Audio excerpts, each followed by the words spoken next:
we had another UFC Fight Pass Invitational, and now that the show is over, I think the big match that we need to see coming out of it is Nicky Rod, who won in the main event against Kaynan Duarte. Nicky Rod also has that Craig Jones Invitational title and the $1 million in his bank account. Kaynan Duarte, double gold at this year's ADCC weight in absolute.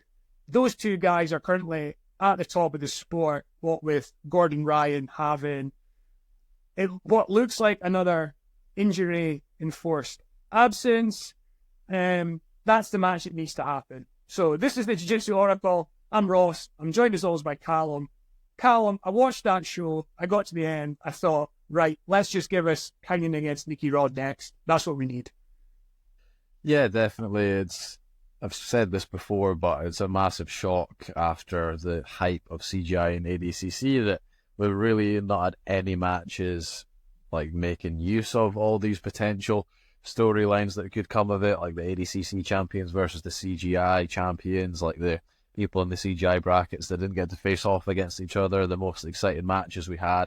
None of these things have happened or came forth since then, which is quite disappointing. And yeah, we keep seeing these matches with some of these top guys against guys that we know they're probably going to be able to beat, and I feel like we want to see those guys against each other, mainly Kaynan versus Nicky Rod. I don't know what the storyline around this main event was. The best I could come up with was that Michael Pixley is going out to beat another guy called Nicholas.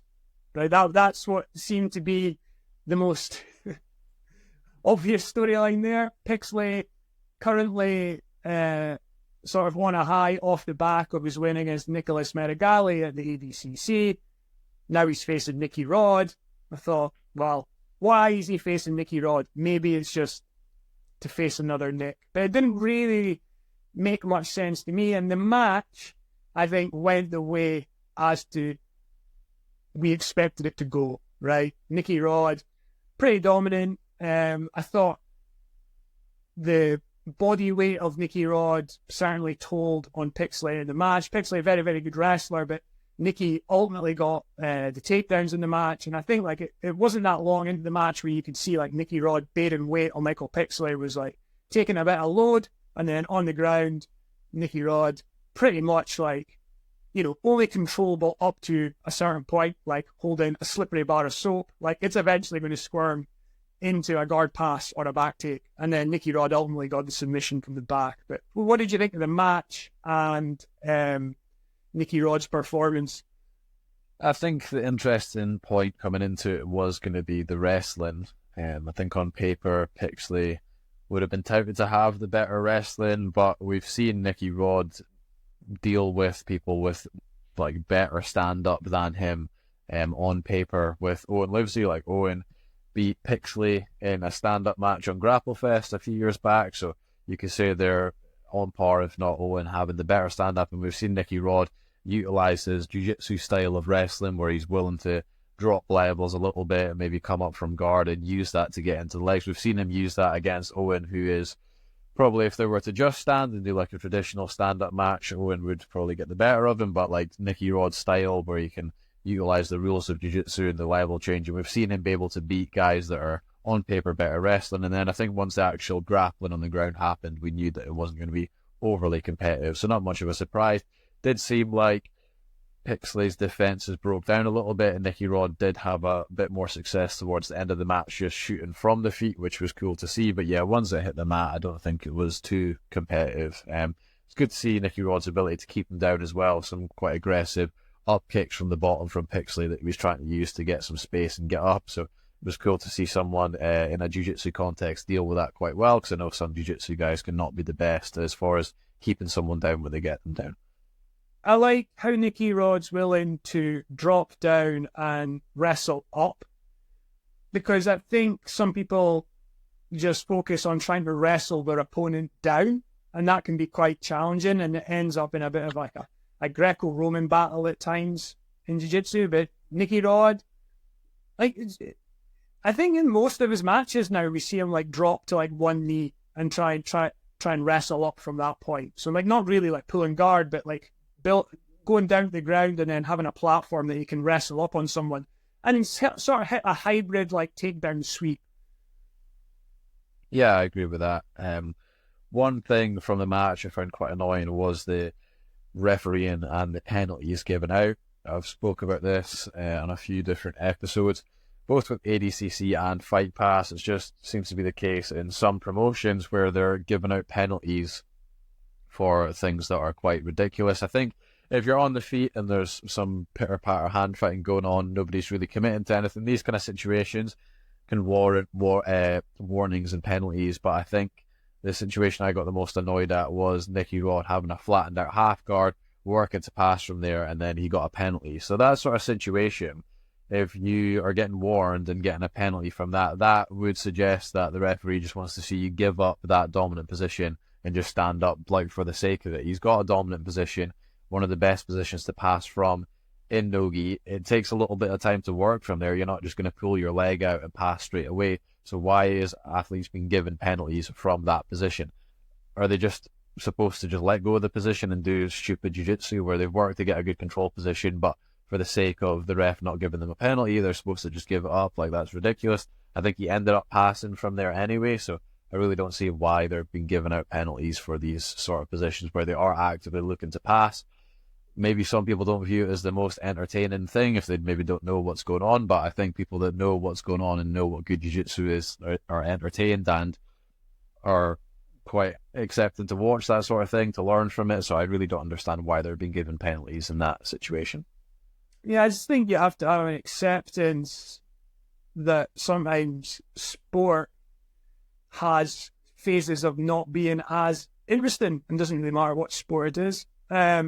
But you've got to find that balance between encouraging guys to work, encouraging action to happen, because ultimately that's why people are watching it, because they want to see action, but then not sort of doing it in a way that takes away from what people are trying to achieve. So if you want to bog down your opponent for a bit, then you should have the option to do that if you're doing it in a way that's using jiu-jitsu, but as long as you're ultimately like trying to progress, if Nicky Rod's in like a top body lock position or top half guard position and he needs a bit of time to extract his leg, and you're an experienced jiu-jitsu person who's refereeing, like you should know that like that's what he's trying to do. But like that's entirely different to like, oh, he just wants to shut down the action entirely.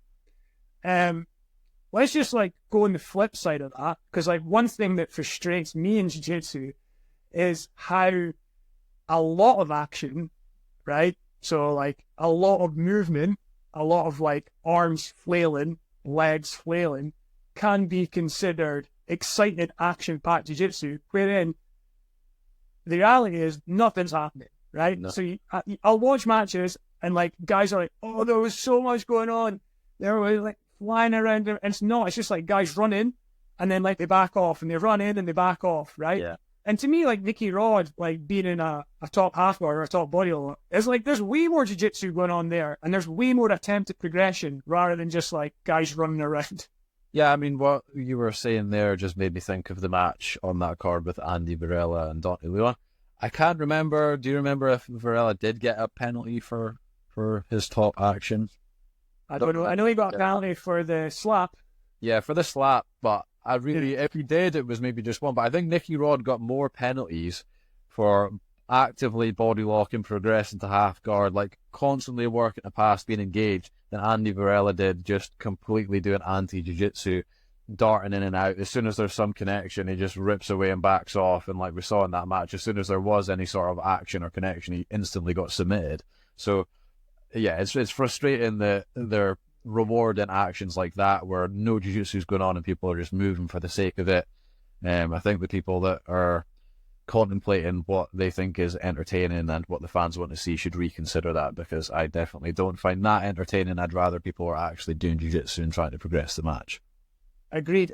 Hopefully guys can see the results or have seen the results on the screen, and then as we go along, we're just going to dip in and out of matches and talk about interesting moments, interesting talking points coming out of them. So that was Duarte against Varel. Anything else you want to say on that? I was just talking to you before. I just think like Duarte still is probably underrated for like his ability. Like he is really, really good. On his day, he's shown the ability to beat like the absolute elite in the sport. And I still think he just kind of flies under the radar a little bit when it comes to like that absolute elite level. And I think like he's definitely in and around those guys now. Yeah, I think it's weird to say. I was going to say it's maybe a lack of consistency, but I like he is very consistent in his performances. It's maybe just against like the top level guys. You can lose a match here or there, but you can also beat those guys as well. So he is in a very strange position, I feel, which maybe clouds his like ranking in some people's eyes. I almost said I've not watched the UFC super recently, but I remember the last like few years, a couple of years ago, Max Holloway was kind of like the gatekeeper to Alexander Volkanovski's division once he beat him. And it almost feels like Duarte is that, but almost in like a third spot to Mika and Cade. Even though he can beat those guys because he beat Mika recently, that kind of feels like the spot he's in. He's like top of there, kind of holding the division down almost as a gatekeeper. But yeah, he is definitely got the potential to be the number one guy in the division. And I'm sure he can win an ADCC or a CGI at some point in his career. Yeah. And then just perhaps like those sort of like when I don't have the record to hand, but like you're saying, if his record does seem to have like the odd loss here or there, it's because he's got like a big name value, and like I would imagine he's facing like these top guys like a lot of the time. Yeah. And it's very hard to like just, you know, rack up win after win after win against guys who are like at the top of the sport. And because he's in like a lighter weight class just now, though he's moved about a bit, like the depth of those weight classes are really strong as well. So like I just think like he's absolutely up. Like if there's a tournament, doesn't matter if it's an EDCC or a CGI or whatever, like he has to be a contender to like go all the way. Yeah, definitely. Right, let's go back to that Nicky Rod Pixley situation, because just while we're talking about things we noticed in the event, I'm glad they took the stage away, because I think like having a stage in grappling is just like nonsensical. There's always a risk to spill over the edge. So they were on the floor, but like the floor is way too small. Like, and you're at the UFC Institute or whatever it is, Apex, was it? I don't know. Like, surely they've got a big space, right? That you can just have guys grapple on. Like, I don't understand why they were in a space that required so many resets. Now, you could make the argument that you put in the pit walls, like where that was in CGI or Karate Combat, that takes care of it. Like, I do think there are still some people out there who don't like the pit walls, thinks it makes for like a bit of a strange environment. So like you can argue that if you want, you like them or you don't. If you don't have them, I think you need a big floor space. Like I just don't get it why grappling events don't max out the floor space. You know, and then you just get like frustrating resets that are not necessary. They could be avoided. Especially when you've got like a 6'2", 220-pound explosive athlete. Like it just needs like lunge and double leg and a couple steps, and you're already off the mat with the amount of power he can generate and his length as well. So yeah, it's just really not suitable for those kind of athletes. Yeah, so let's have some like bigger floor spaces for these big events, please. Or I like the pit walls, but they're not for everyone. And probably they are under some sort of trademark or something now as well. Like they should be anyway. All right. Another big talking point coming out the event. I hate scissor takedowns. Like, I just think they should be banned. I think any movement in grappling where you're throwing your hips towards your opponent's hips, so that could be a scissors takedown, or it could be a jumping guard attack. We've seen too many, like, catastrophic injuries.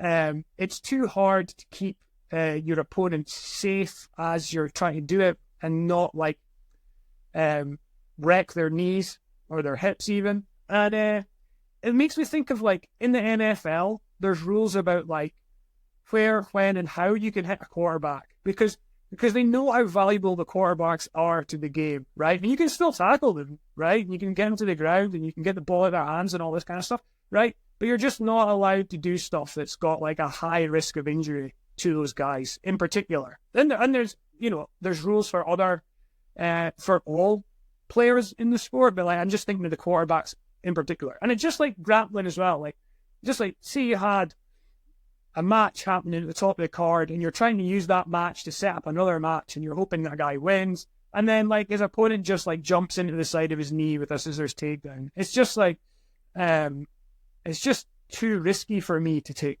to have in the sport. That said, the match we're talking about is Renato Canuto against PJ Barch, and Renato Canuto hit a very nice scissors takedown into a leg lock, right? So fair play for the technique, and fair play, like beating PJ Barch is a heck of an achievement. Like he's another guy who's like maybe a bit like Dante, like kind of like has a name, and like, but I still think like maybe underappreciated across like the whole Jiu-Jitsu audience, because like I always score him pretty high when it comes to like tier lists and things like that, because I just think he's so well rounded. But anyway, Canuto hits this scissors takedown. I just thought to myself, like, nice move, but like I wish like that wasn't in the sport. Now, I know you've got a perspective that you're not as adverse to it, but if it's done in like a slightly safer way. Yeah, so two things on that. Number one, the fact you bringing up the NFL, I think that's the issue with jiu-jitsu, that we don't really have like a governing body for all of jiu-jitsu. So every competition pretty much has their own rule set, and you're never going to get, unless we've got a governing body for jiu-jitsu, every single competition adopting the same rules. Some people might agree with you, some others are going to think like, oh, well, it's a jiu-jitsu technique, don't want to like weaken the options of jiu-jitsu. So you're bound to have some competitions that are going to adopt it regardless of how dangerous it is. But I do think, yeah, there is a way to keep it in the sport. I think if you're jumping into your opponent's legs and hips, like that's going to significantly increase the risk of injury. I think there's a way of doing it where you can post one hand on the mat and just kind of drop straight down and not in towards your opponent's hips. I guess you could make the argument that it maybe slows it down somewhat and could maybe lose some effectiveness, but I think if you want to keep it in the sport and keep everyone safe, I think that would be a nice happy medium for that. Okay. Let's talk about the rule set and the way the scoring was set up and how that affected a couple of matches, because I know you've got some thoughts on that, Calum. Yeah, so we were speaking about how they need to find a more organic way of creating action and encouraging people not to stall. We were speaking about CGI. Obviously, they had the encouragement of $1 million being on the line. There was maybe some other things in that rule set that resulted in some good action, but I think that's definitely the way to do it. Try make it more organic for people to want to give good action and not stall. And I think their rule set and the way they time things with points really encourages people to not go hard in certain points in the match. So in regulation, it is no points. If you get a submission, obviously that's the match finished. If there's no submission, then you go into an overtime where points start, and whoever has the most points after that overtime will win the match. So if you are in regulation and we get 5 minutes into the match and I think, okay, this guy's really tough, it's a really tough match, I'm probably not going to submit him, why would you waste your energy for that last 3 minutes? Obviously, you've got some guys that are just showmen and want to get the finish at all times. That's great. Other guys have got more of a strategic and tactical mindset. And for those guys, where's the incentive for them to waste their energy in the last 3 minutes of regulation, looking for the sub, looking to get action, looking for takedowns, passes, when there's no reward for it? What's the incentive for them to do that? If there was points on the board from the start of the match, then if they think, oh, I've got an opportunity to get a double leg from here, they're going to go for it because there's a reward at the end for it. Same for any other transition. So I really feel like these rule sets, like you mentioned, EBI as well, if you feel like it's a tough match, people can just kind of stall out the regulation so they can get that EBI overtime. And it's just the same here with points. So I feel like points from the get-go or some other way to structure it. If you've got a part of the match where there's no points and it's not being judged on the action that's happened in regulation, so I know some organizations don't have points, but you're constantly being judged and there's going to be a judge's decision at the end. So if you're being lazy and not putting in the action, you're going to be judged on that by the end of the match. However, if you know there's going to be points later and what you do in regulation really has no bearing on the outcome of the match if there's no submission, where is the incentive to actually do action? Yeah, I often think a lot of these things are like back to front. Like the ADCC, it's like no points for the first period, and then points, right? But then, like, you've also got these rules where, like, you know, certainly in the finals, like, you can't pull unless you get a penalty point, right? So you're not saying, like, you're trying to encourage someone to go after submissions early in the match, right? And then points come in to be like the differential factor. But actually, you're making it harder for someone to get into a position where they can score subs. So you just end up getting like a wrestling situation. Whereas, like, if you put the points first, at least guys would be like trading position maybe, and like points would be being exchanged. And then like the onus would be on like someone to either finish their opponent to like cement the win, or to like come from behind. They have to hit the sub to make up the points difference, right? So I just think like sometimes like we've seen it in EBI as well, like they're slightly different, but again, like, we got to this situation where guys would play out the regulation and then look for the win in overtime.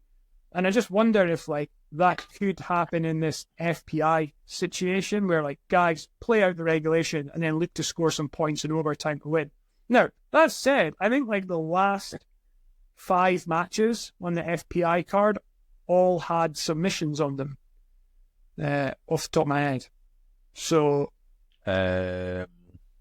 was Gabriel Souza versus that was by 2 points, I think. Yeah, but I don't think that was in the last 5 matches. I think that was maybe just slightly earlier. But yeah, so I do think ultimately like there was a lot of subs like on the main card. Yeah. But yeah, just I don't know.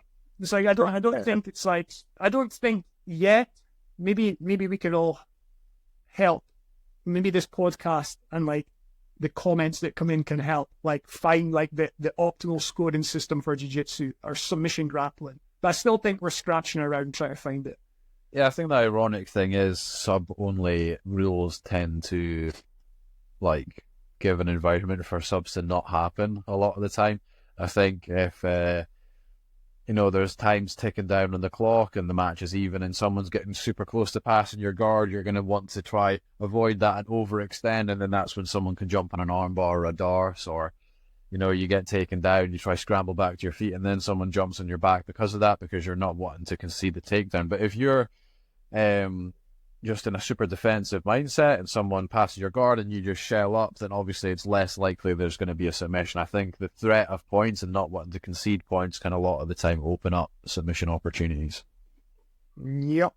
Now, give us your thoughts on what you think are the best rule sets and settings for submission grappling, because we are seeing like a bigger variety now. So I'd be interested to know like what people watching like really like. Also, give us your thoughts on matches you want to see. Just off the top of my head, Calum, I've been like making a couple of notes because I was saying Kaynan against Nicky Rod makes sense to me, and you can also throw Felipe Pena in there, maybe against one of those two. After his win at the ADCC, Gordon looks like his stomach issues are still like sort of preventing him from optimal training. I think if we had Levi, Jonas Leary against Andrew Tackett, that would be a match that makes sense, because those two didn't face off in CGI. I think like Cade against Mika makes sense because like you've got ADCC winner, CGI winner, and then they have a previous match. So Mika would be trying to get that victory over Cade, who won last time. And then Adele Fornerino of her double gold performance at ADCC against Fionn Davis, who's like pretty much considered the best female grappler in the world right now. She was in CGI this time around. Or Ana Carolina Vieira against either of those two of her performance at the ADCC. Any other matches off the top of your head that you would like to see? I agree with all that. I think for the 77 kg ADCC and under 80 CGI guys, I think you could probably take 5 or 6 of those guys, and then just like any combination of those matches would be matches that I'd want to see. So like Andrew, Mika, Cade, Ty if he's healthy now, Levi, Joseph Chen, like any of those guys intermix, and maybe like another tournament setting or something, or like some round robin thing someone can organize, but they're struggling to organize single matches, so that would maybe be a bit too difficult. But yeah, like any combination of those guys I think would be really good to see. I just didn't want to like sort of moan about matchmaking without offering some alternatives. But yeah, just make it make sense. That's why, because like this FPI, right? It was a random Thursday night, with random matches. It's like the incentive to watch it was kind of like lower than the tournaments that we just saw, right? And in America, there was NFL on that night, 49ers against Seahawks. There was playoff baseball. We're now at the weekend where you've got like loads of college football, loads of NFL. So it's like finding a place where it's like difficult, you know, and then like never mind finding a place for it, but like making it exciting enough for people to tune in. Because like maybe you're thinking, oh, nice, this is a night off sport for me. You know, I can watch something else. But it's like, oh no, the UFC FPI on. All right, okay, I'll go watch that as well. So I just think like if we're wanting people to tune into jiu-jitsu, it's like, okay, like you can play around with the rules, and you can play around with the scoring, and you can play around with trying to make action, but just like get like good guys facing off against each other in storylines that make sense. I think like that's probably the base level of where you need to start from, right? Anything else on FPI you want to highlight, Calum? Don't think so, no. Good. Right. We've still got a couple of projects ongoing as well on the Jiu Jitsu Oracle. So we have our ADCC GOAT tier list that is being worked on and will make more appearances on episodes to come. And then we've got Nogi Meta that we're working on. So I, along with my coach Casey, we did one off the back of ADCC and CGI, but it's like pretty much focused mostly on wrestling, whether that be on the feet or like kind of like wrestling on the ground. I've definitely got a no-gi passing meta that I want to talk about, especially like studying Kaynan Duarte and Andrew Tackett in particular recently. And I would imagine, knowing Calum a little bit, he would have some thoughts on the guard game right now. And in particular, I'd like to get his thoughts on Levi Jones-Leary and how his guard game is having an effect on no-gi jiu-jitsu. So like all that will be to come. But for now, that's our thoughts on FPI. Let us know what you thought of our thoughts and of the show.